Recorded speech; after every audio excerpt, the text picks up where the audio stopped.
So I want to make two separate points in this video. This is commentary about what is going on, again, with the Iran war. First of all, it has to do with this is a form of a great reset. Just like COVID was sort of a great reset, this is a ploy to make people poor, and I'll talk about that in just a minute.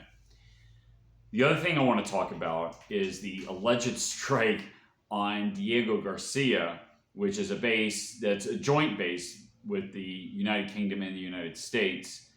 It's a naval and air force base there. And Iran is not known to have the capability of striking that far. Given the evidence, and I'm no expert, given the evidence that I've seen, it looks like this is a false flag by Israel. The purpose of this is to terrorize the Europeans, first of all. Iran allegedly struck a UK base. They've already done that in Cyprus anyway. But this is maybe an attempt to trigger Article 5. I mean, Iran did also strike Turkey as well, and Turkey is a part of NATO.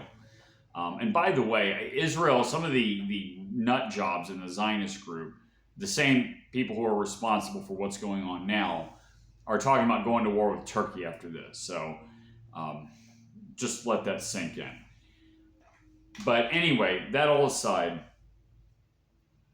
it's to terrorize the Europeans into supporting this conflict, okay?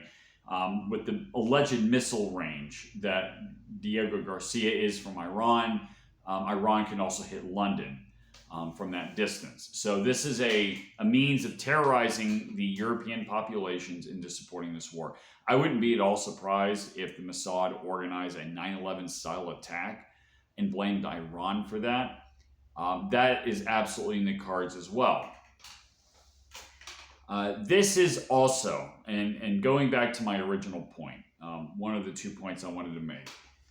This is a great reset. This is a means of making people poor.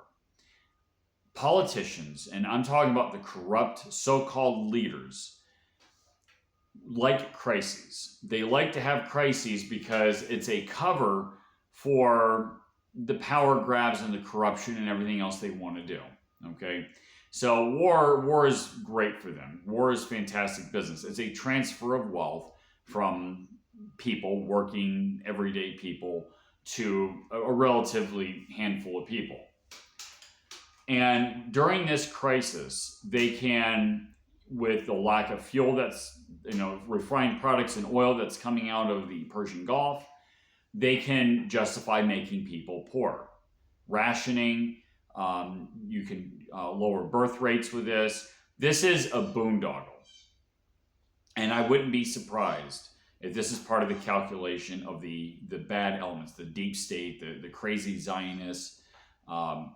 That's what they want to do. So anyway, I've already made videos on that. It doesn't really need to go with any further saying about what their agenda is. So it's great. It's making people poor, and it's terrorizing people so that we can come together and knock off one of Israel's enemies.